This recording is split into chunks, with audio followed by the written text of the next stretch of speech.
Welcome back to the AI Ripple Effect podcast. And today I'm delighted to be joined by Michelle Scott, who's the director at Total Compliance. Michelle, many thanks for coming on the podcast. It's great to have you on. You're very welcome. Great. Why don't you start by telling us a little bit about yourself and your background, and then we'd love to hear more about what you're doing at Total Compliance. Okay, thanks for inviting me on the podcast. It's been a great experience so far, all of the arrangements. I am the co-director of Total Compliance, which is a transport training and compliance company in the UK. We deal in transport, logistics and construction. So we've got a wide breadth of knowledge. We started over 10 years ago now with myself and my husband, Jonathan Scott. We're both qualified transport managers and we've grown since then to develop in all different sectors. So construction was sort of the first area. And now we deal with both truck, bus, coach in the UK, mainly the HGV side, but we do a lot more in the bus side. We do to do with heavy haulage, dangerous goods. We've just grown over time and now we've got a team of 16 that work with us, qualified transport managers, trainers, and we are developing in the world of transport. Fantastic. Well, looking forward to diving into more about the business in a sec. But as you mentioned, you work across logistics, transport, and construction. What are you seeing, Michelle, as the most pressing kind of challenges right now? Is it things like driver shortages, regulation, costs, or something else completely? I think one thing that I have seen, particularly this week, because we've been doing some free calls for people to try and give back to the industry, those that have got restricted licenses. And it is that if they don't keep on top with technology and moving forwards with what is needed, there are huge gaps in the market and they don't know where to go next. And they see it as a big costly disadvantage. Whereas really just sometimes doing the smaller things, the basic technology as a tachograph and walk around checks in the background electronically brings them forward to the present day when they can start talking about telematics and the future of driving. But it's that huge gap that's there, as well as being open to change. We know that the AI has only been around so many years, but if you don't jump on board, that you feel like there's a massive gap between where people started a few years ago to where it is today. But there is that opportunity there to work with companies like yourself or us to move forwards. Great. Well, so that's exactly where I was going to go into in terms of the challenges, but then the opportunities as well, around innovation and growth and digitization. Is there anything more specific on that you're seeing out there? Terms of opportunities? Opportunities are the biggest things I think people need to get on board with is first electronically doing some of the basic tasks that they do. Driver walk around checks every day. The reason for that could be to do with the training of drivers and the aging group of drivers that we've got, then leads into retention. But I think it's more about investing in people. So there's also now training that they can do online. It doesn't have to be take them off the road for a day. There's different options there. There's different ways of talking about monitoring and compliance of the vehicles and tracking systems and things like that, because it's not about it's about the way that they sometimes put it into the driver market. It's not about checking on people. It's about actually helping them. So, for example, years ago, no one wanted a camera in their vehicle, a forward-facing camera. Drivers were so against it because they felt like it was observing their driving and saying that they're doing something wrong. Whereas today, I can imagine 95% or more of drivers love the fact that they've now got this technology and it's come to pass because it protects them if there's an incident on the road. And they haven't done anything wrong. It's a backup for them. It's about embracing the change, I think, with the older generation too, and educating them about it.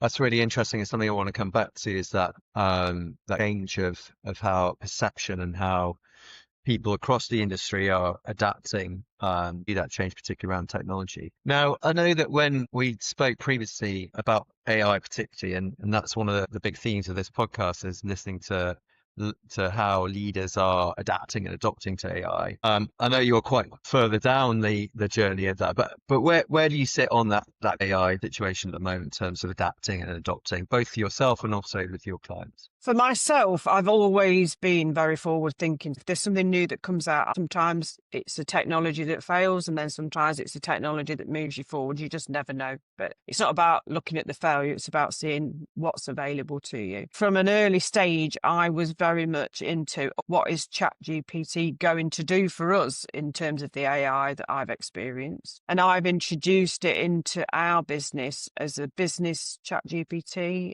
and been training the team, our office, to adapt to that. And it's all about efficiency. It's not about making somebody redundant from a job. It's about moving the people that we've got today forwards and keeping those people up to date with their skills as well in the workforce. We use it for efficiency more than anything. We have seen there are issues. For example, someone thinks that they can talk about transport management and the different regulations that are out there. And actually, I have seen where there are errors in what's been put out. And I've always said, you have to double check everything. But what people need to realise is with the regulation of transport in particular, it doesn't, you can put anything into what they call the robot. A lot of our staff refer to it as a robot and I make them name it. You can put in and what you get out is often to do with how you put something in. Anybody can say the technology doesn't work, but have you learned how to use that technology to move yourself forwards? And that's what you've got to do. And also realise that even if you use technology, it doesn't take a legal onus off yourself. The transport manager and a director of a transport company is still responsible. What they put in needs to be clear to get the right information out. And there's still room for companies that are there to support them. Interesting. I know you do a lot of compliance work, is incredibly document heavy, complex. How are you using AI around that and automation to make to making it that efficiency that you talked about, specifically around that? Mainly it's to do with templating things that would have previously taken us a long time to do. For example, if you've got two policies together, a new regulation comes up, or something I heard last week was actually, I heard a traffic commissioner talking and they mentioned about if a driver gets called to a driver conduct hearing, and that should be in your policies and procedures. Automatically, I'm thinking, right, well, this needs to be communicated out to our customers to make sure that they've got that in there. And also, how can that easily be amalgamated into what we do already? And I put that into AI to find the best option. The first option wasn't what I thought was the best option. I said, this isn't the best option. The reason why, and now hopefully I've used that as an efficient tool.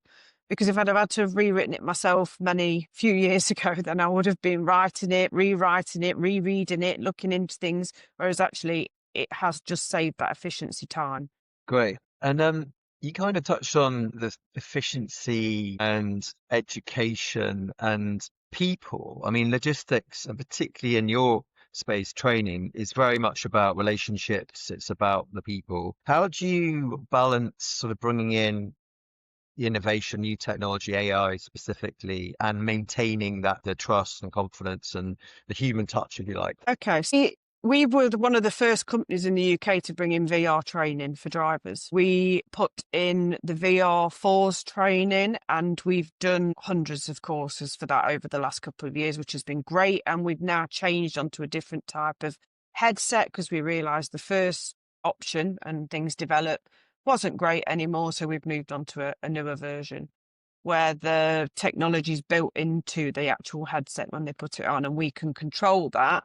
So we can see the interaction between the two, but they're getting the VR experience. We've also recently been approved by the DVSA to have a complete 7-hour CPC driver training that's e-learning, which doesn't take away the fact that within a 5-year period, they need 4 other courses that are classroom-based. One could be VR.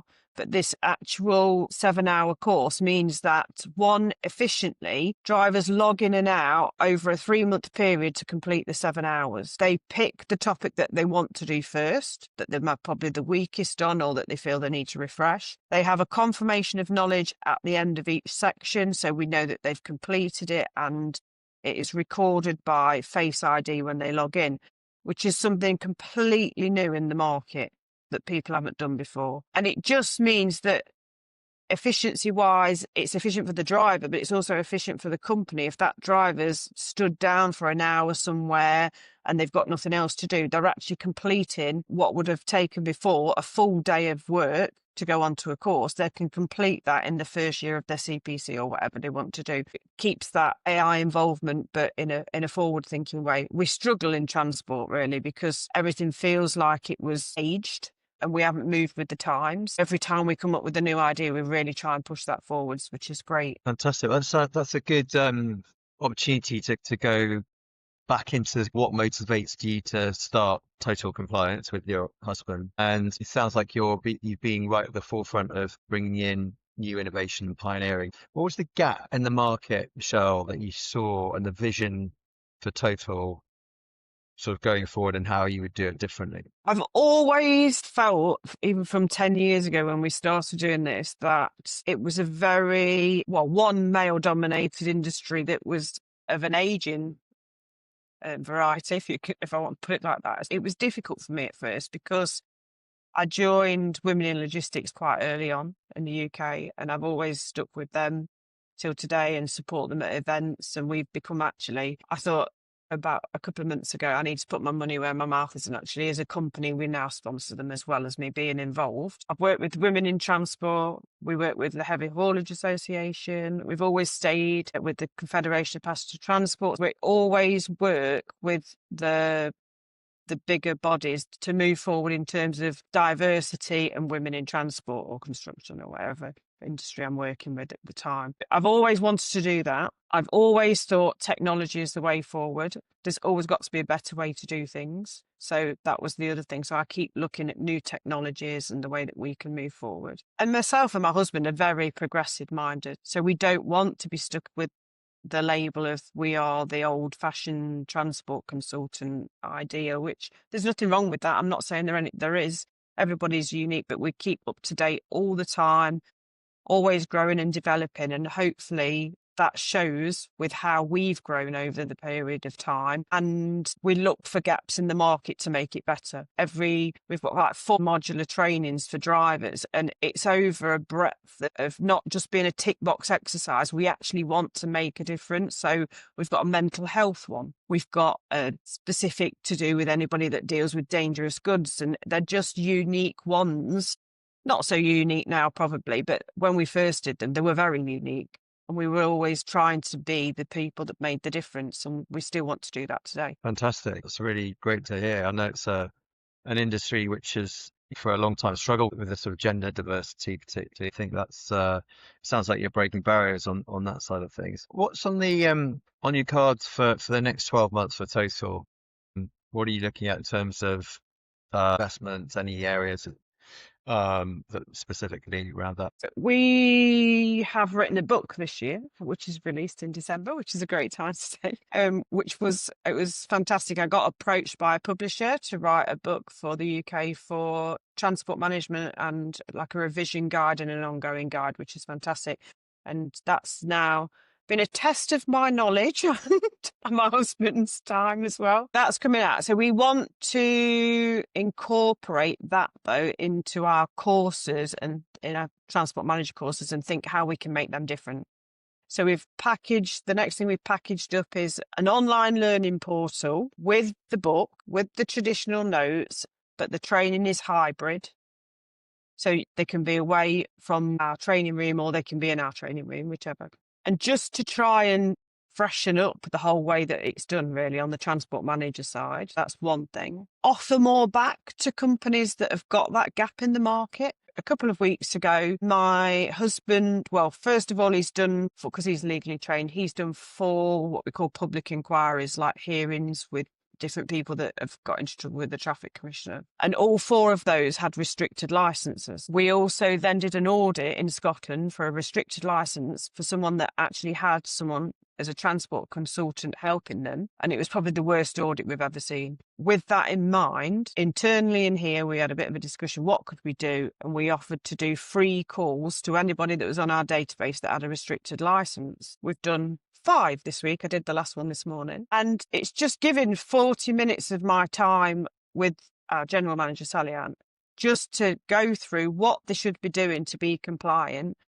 And each and every one of them isn't using technology to its best. They're doing paper files, paper records, not knowing what they're doing right from wrong, really. And hopefully from that, they're going to make a difference by just moving, even if it's that little bit forward, to see the advantages of where they can be more compliant, but they can use technology to do that. They don't need more staff.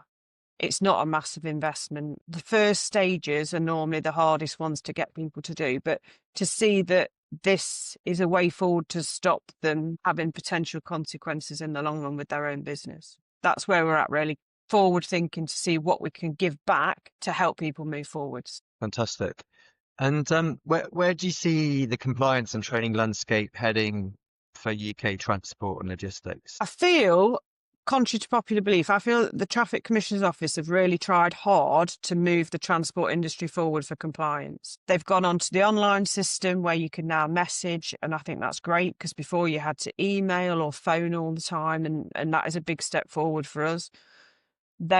Everything's going online, so electronic forms, even better. I think they really need to think about the way that they do people's operator license applications, in terms of they still want them to advertise in a newspaper. I mean, in reality, it's a nonsense, really. So we should stop that and make that a different way of doing it. I don't know how that would be, but using an online platform in some way. And compliance-wise, I don't know, because it's forever changing.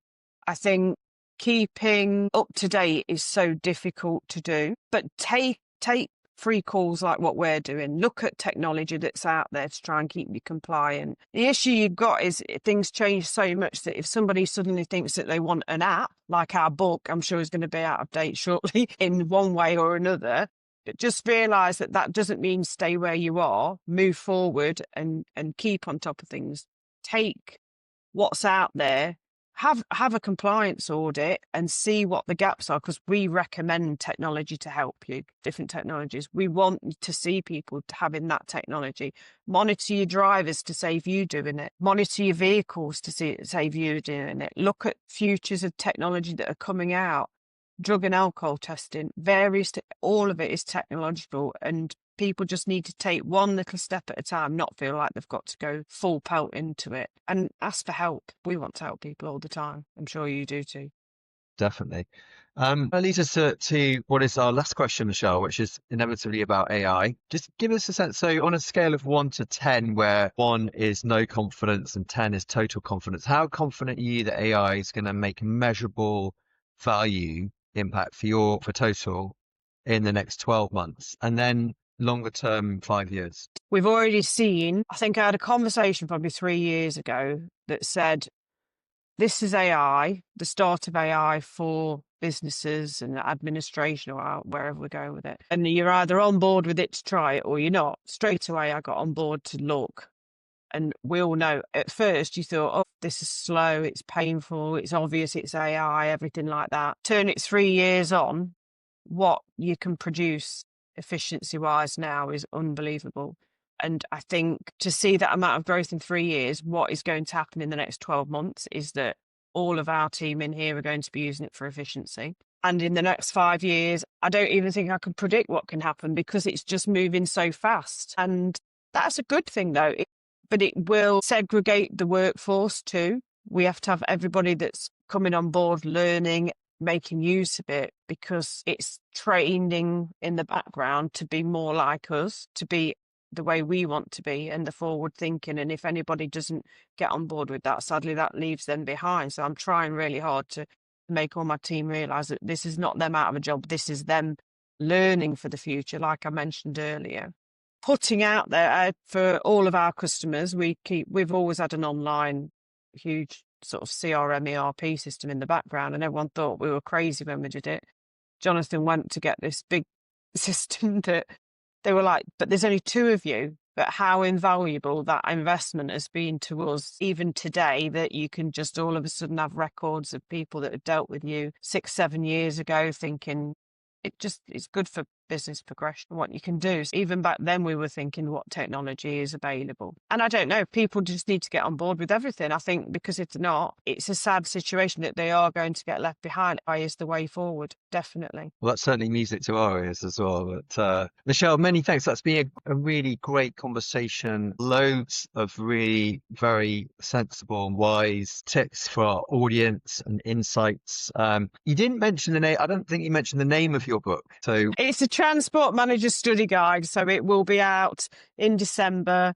It's through the CILT, so everybody can see that, and they're publishing emails about it as well. So we'll put it all online. If anybody wants to find us on LinkedIn, it's Michelle Scott or Jonathan Scott, and Total Compliance is the business name. Fantastic. We'll make sure we put all of the links in the description after the podcast. But again, thank you very much for coming on, and thank you everyone for joining us today, and see you on the next edition of the AI Ripple Effect. Thank you very much.